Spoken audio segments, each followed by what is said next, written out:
Listen, I know you are all nervous about my finances and our future. I'll admit, things are bad with the economy right now. But I have found a solution. I have invested the last of my money into cryptocurrency. I have a good sense with these things. They are a very stable virtual currency. Ah, fuck.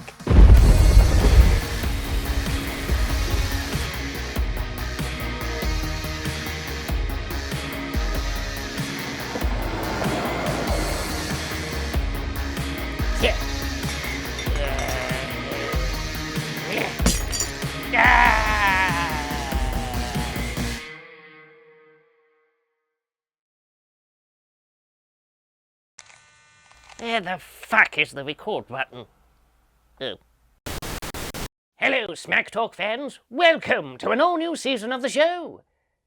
A low-budget season, but a little economic trouble won't put a stop to things. I've had to make a few cutbacks since losing everything. Can't afford a house or a housemaid. And I had to release Autistic Andy into the wild. I'm sure he'll be fine.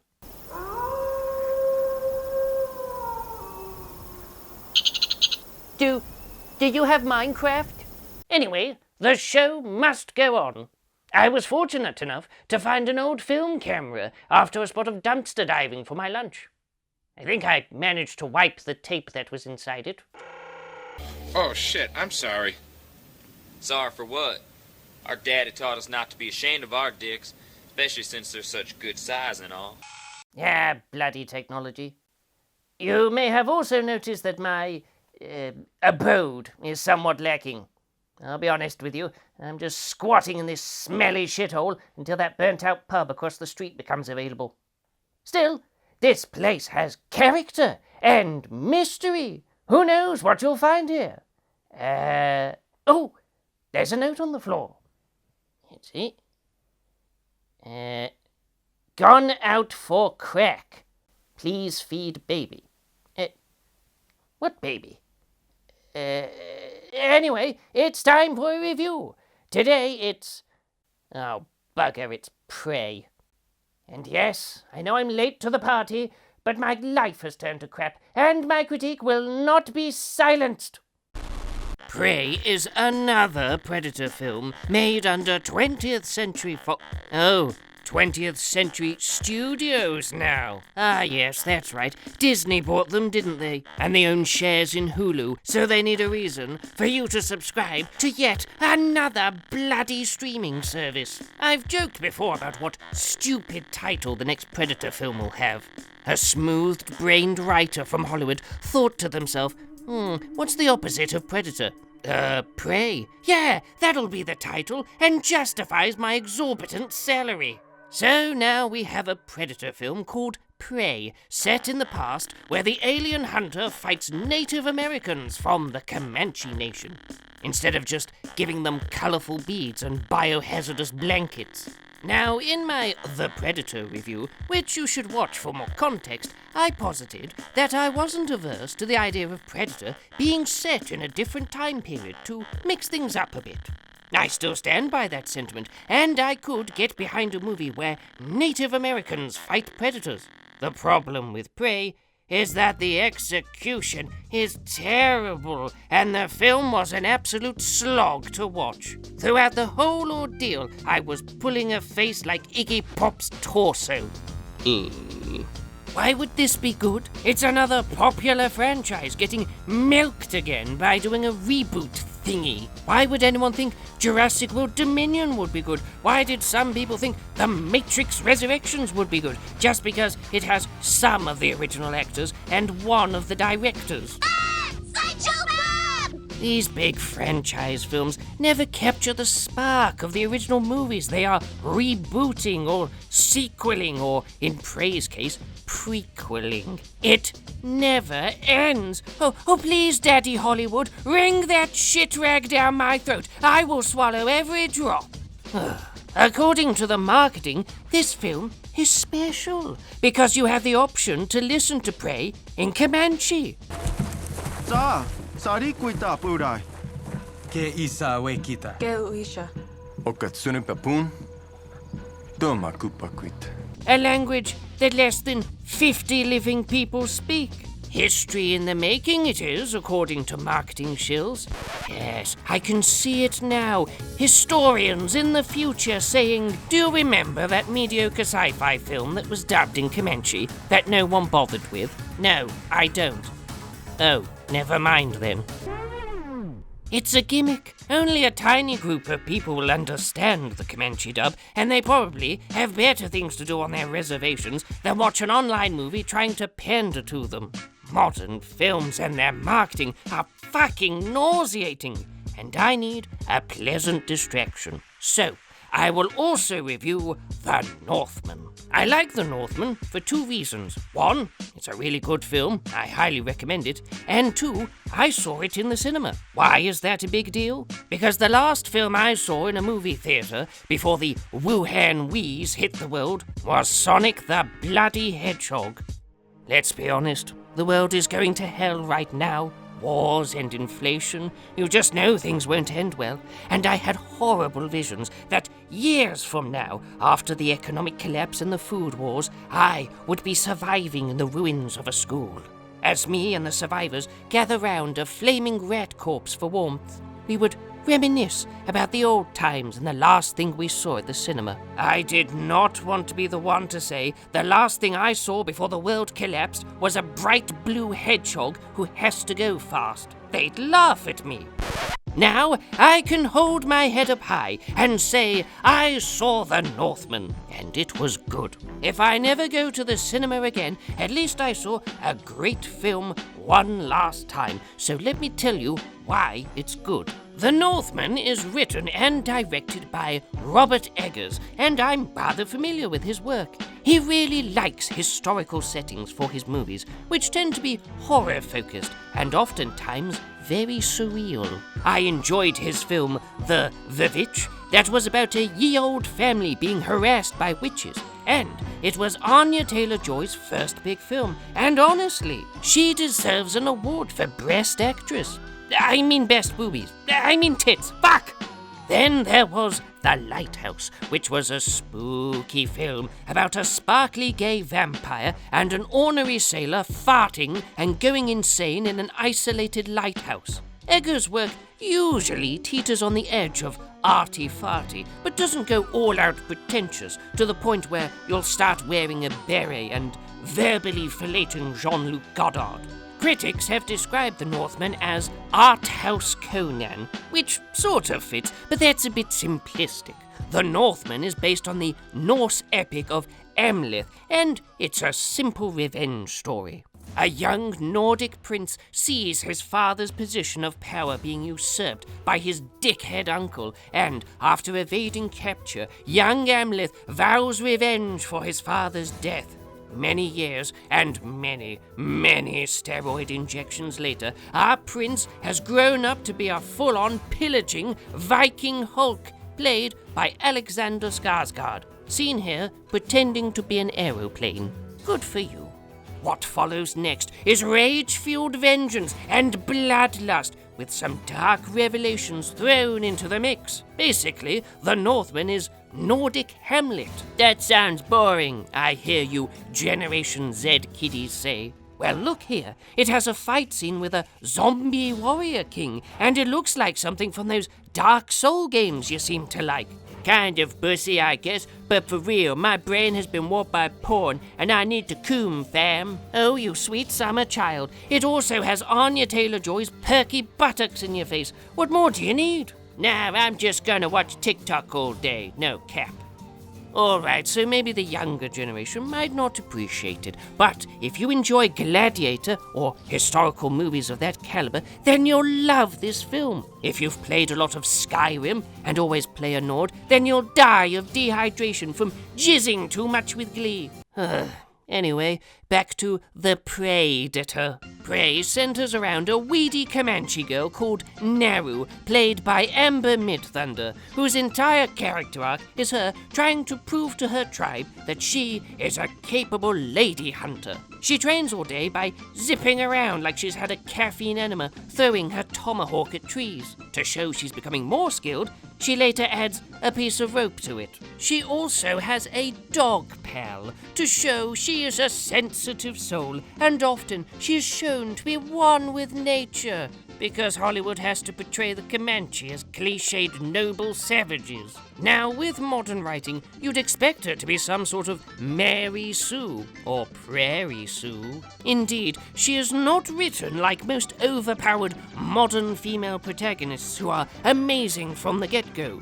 But she's also not written very well in general. I would go as far as to say she's really unlikable as a protagonist. She holds a lot of jealousy and contempt for her brother, who is a skilled warrior, and she comes across as a stroppy teenager on a camping trip who bitches day and night about how she can't go on hunts with the lads. To emphasize this even more, she often squares up to one-dimensional misogynists, telling her she's out of her depth, and later she gets into fights with fellow tribe members because she has a massive ego. And it's not a film about, like, you know, defying the patriarchy or anything like that.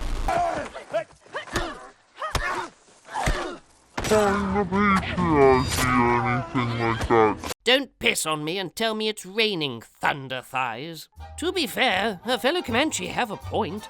She is a bit of a liability, and she throws herself at dangerous animals that she is completely unprepared to take on. Prey hits you over the head with how determined to be a hunter Naru is, but it comes across as pure suicidal hubris. Her entire motivation is to get recognition for herself. When she sees that the sky is being invaded by titles, she knows this is her moment to shine. Problem is, the first 30 minutes of this film is just Naru whining about how she wants to become a hunter and being told she can't, so she runs off into the woods to throw her tomahawk about. I really don't understand the praise this film got. The writing is extremely shallow and oftentimes extremely contrived. There's suspending my disbelief, and then there's getting a frontal lobotomy to get behind the plot.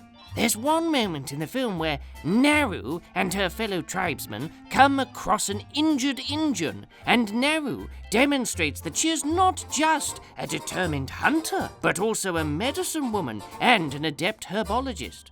The scene telegraphs that this orange herbal plot device cools the blood when ingested. Remember this, as it will come up later. I'm not sure how it helps this torn-up bastard. It's not a coagulant, it just lowers the body temperature, and he's already outside, exposed to the elements. If anything, Naru is likely to induce hypothermia and kill him. This flower is later used because Naru manages to deduce that the predator sees in thermal vision, and that the plant can be used as a type of invisibility cheat to evade the predator's sight by making yourself cold.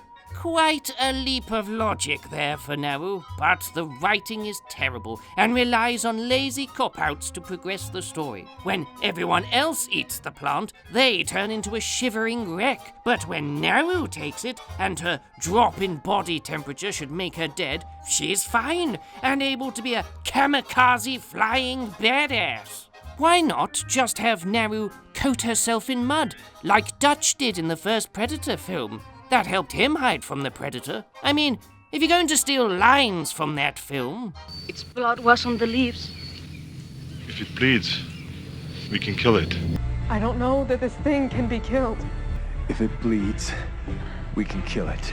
Surely you can take one plot element, although I suppose you can't have a young, nubile native stripping off and covering her lithe little body in mud, as that would be seen as exploitative, unless she has an OnlyFans, in which case it's empowering. I don't understand this world anymore.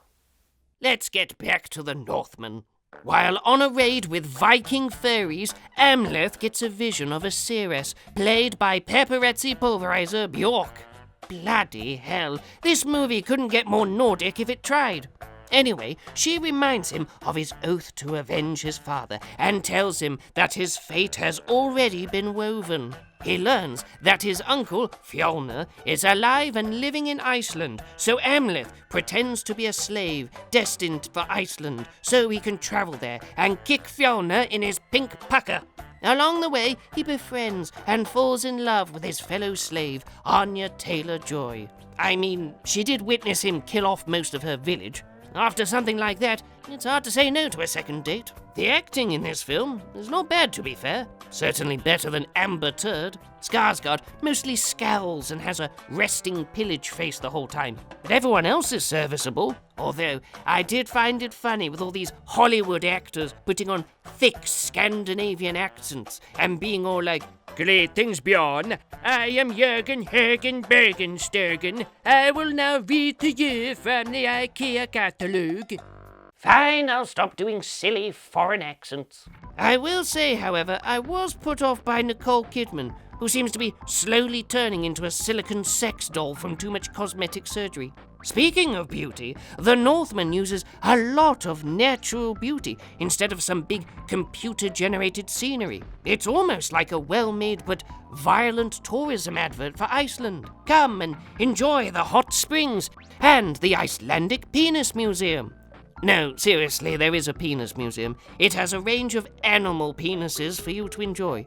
Look, it's an isolated island. Icelanders don't have much to do except collect penises and play EVE Online. The parts of the film that do use CGI are for the more abstract, surreal moments. The Northman has fantasy elements, but it's not overtly fantastical like, say, Harry Potter.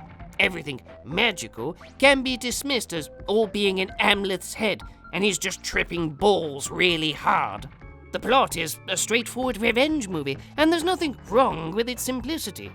There are more overarching themes like fatalism and self-sacrifice, but overall it's not too complex. Yet there's some twists and turns. Sometimes you wonder if Amleth is actually morally just in his quest for vengeance. Are you rooting for a wronged prince or a raging psychopath?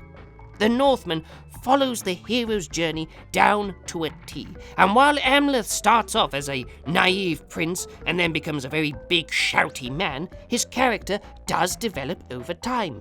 He becomes more than just a revenge-fueled animal with a magical sword of death. He learns to love and care, but also understand the importance of sacrifice and upholding honor. Also, he has a motivation. Kill uncle, save mother, and if possible, avoid an Oedipus complex.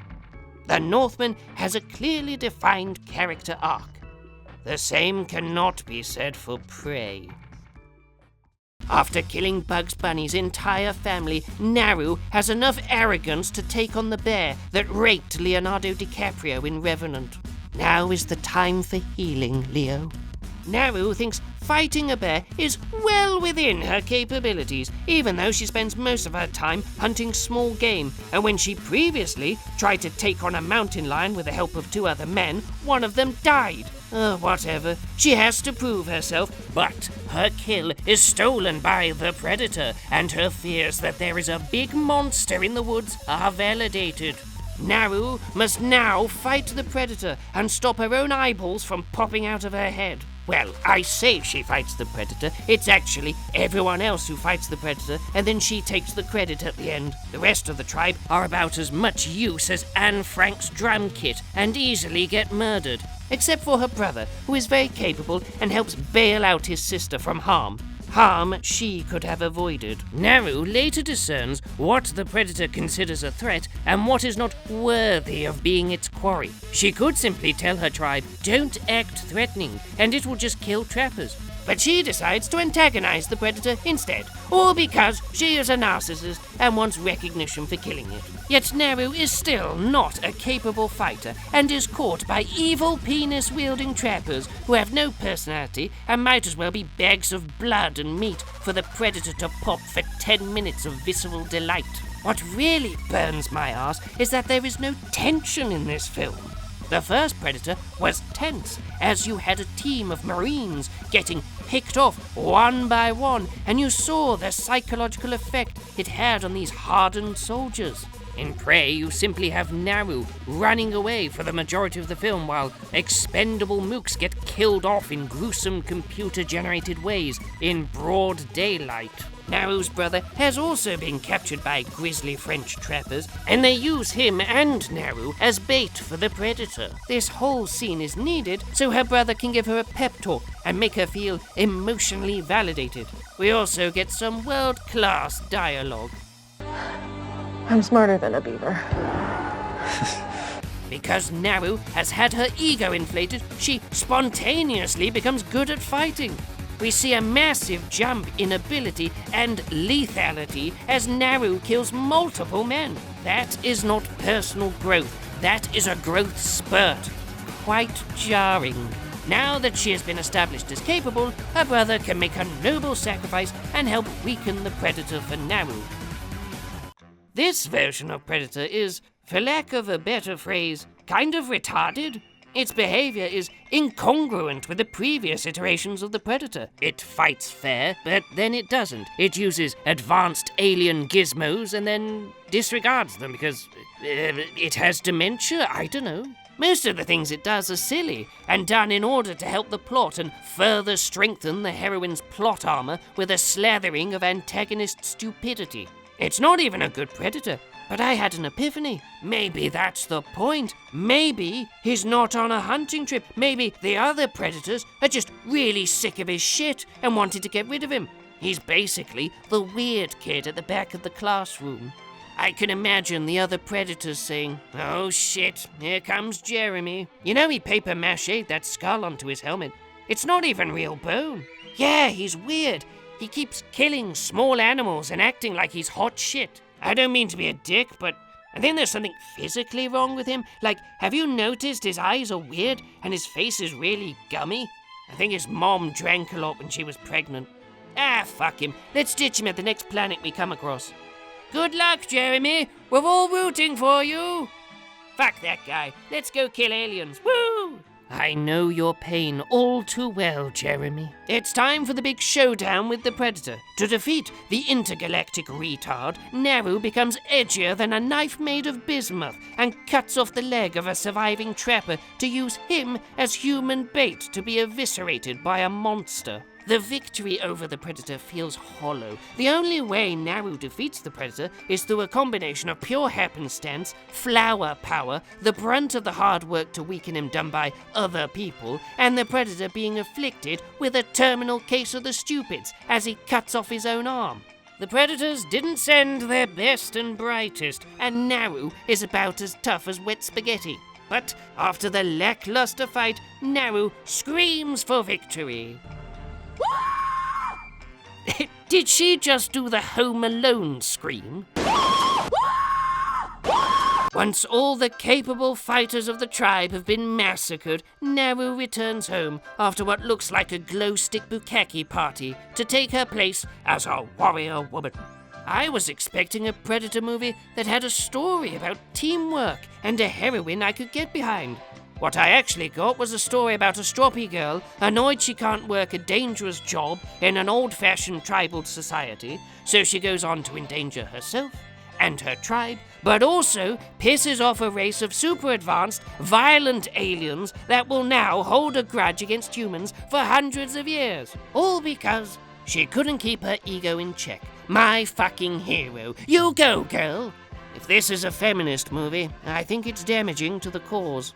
Hasn't the Predator franchise suffered enough? It was bad enough that The Predator had the iconic hunter capturing autistic children, but now the overall quality of these films is getting laughably cheap. I really don't know if you can do much more with the Predator franchise. The Predator is a rather simple cinema villain. It hunts people for sport, usually by itself, and that's it. At least with xenomorphs, you have body horror, corrupt corporations making bioweapons, and fetish material. Where do you go from here? We've had Predator in the jungle, Predator in the city, a kind of soft reboot of the first film. We've had the Predator fight aliens twice, Predator fighting a bigger Predator. and now we have Predator fighting in the past. I think anything else after this will be highly derivative. I suppose we'll get Predator fighting through the ages next to help keep the franchise alive. Feudal Japan, perhaps? Or have Zulu warriors kick Predator's ass, maybe? And if the studios are really desperate for historical-themed Predator movies, we'll have Sharp versus Predator. The only positive thing I can express about Prey is that it's better than the Predator from 2018, but that's not much of a compliment. It's like saying, you have been voted the most handsome man on the burn ward. I have to say, though, my film of 2022 is The Northman. I'll be nice and I won't spoil too much of this film for you if you haven't seen it. It's a very violent film, but don't expect constant large-scale battles. Most of the action takes place on a dreary farm. Oftentimes, the Northman can be quite subdued, but it paces itself with the action. And when you do get to the good stuff, you'll enjoy the butchery. It's a manly film for manly men. Your doctor won't give you those testosterone injections to help with your chinless jawline? Then watch this film, and by the end of it, you'll be 300 pounds of pure grizzly manly erection. Is it a perfect film? No, of course not, but it's a well-made film. It was quite distinct amongst the absolute crap we had come out last year. However, this is the 20s, and we're not allowed nice things. Apparently, if you watch this film, you are a white supremacist, and after finishing it, you'll be screaming 1488 while wielding a Viking battle axe against the nearest minority. I don't see how liking this film would make you racist. The main source of contempt from whiny film critics is the lack of diversity. If there had been African Americans playing Vikings or lady warriors, that would suddenly make the film palatable. I think some critics hold film director Robert Eggers in contempt because he doesn't like historical revisionism. You might have seen History Channel's Vikings, which has hordes and hordes of female warriors, which is rewriting history, and is not true. But because it has a muscly white man entwined with Norse mythology, it's suddenly an awful racist film. Oh yeah? When are you going to boycott those Thor movies then? I think this is mean-spirited film journalists shitting on the competition. The Northman feels like it's from a bygone era, like classic movies before Hollywood became more corporate and businesslike. That's the thing. This film is everything that the movie industry should be. This is not a film plopped off a Hollywood assembly line. It's not a sequel to a franchise that has been milked to death. It's not another blockbuster superhero film desperately keeping modern cinemas propped up. More importantly, it feels like there is passion behind this film. No studio executives came in to meddle with the creative process. Directors weren't replaced. The film was not compromised to appease a test audience. It's a revenge movie about Vikings, made with love. Maybe it's okay that it didn't do fantastic numbers at the box office. Some cult classics flop at the cinema, but are highly regarded years later. I think cinema should be less about the money and more about telling a good story. Your story. Best of all, because it was not a box office smash hit, there will not be a sequel or soft reboot to sully the original. The Northman. It's good. Watch it. I recommend it, and this is coming from a cynical old bastard. Right, what shall I review next? Oh, crap. There's the Rings of Power, isn't there? Bugger. Oh, God. Everything is awful. I've lost everything. My home, my fortune, and I'm stuck in this horrible rut. There's no way out. Or is there? I can get out of this. I can just use my white privilege. Oh, Twitter lied to me. There's no point in wallowing in self-pity. I've got to get my life back. Not all bad. I still have an audience. Still have you, dear viewer.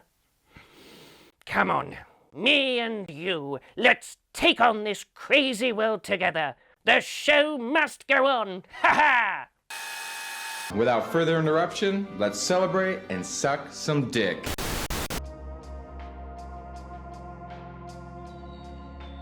Jesus Christ, this is the last thing I need! Will you please get me an appointment with your president? His Excellency is busy, but he has informed me that China is reconsidering our working relationship with you, Mr. Mouse. Throw me a bone here! We made Mulan, we spent time and money on that Marvel Shang-Chi movie you didn't want! Would it help if we made Chinese Star Wars? Pathetic attempts at pandering. You do not understand China. You only want its wealth.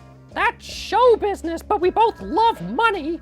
Look, I am hurting financially after that coronavirus crap you pulled. You would do well to show respect. Sorry. Just a little stressed. What's it gonna take to get back into your wonderful country's good graces?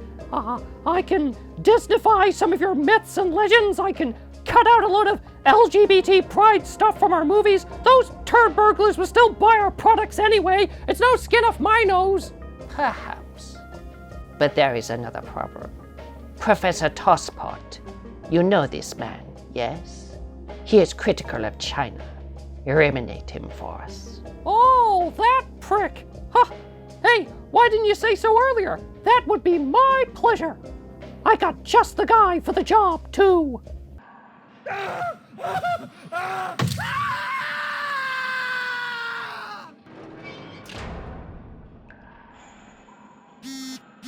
Huh?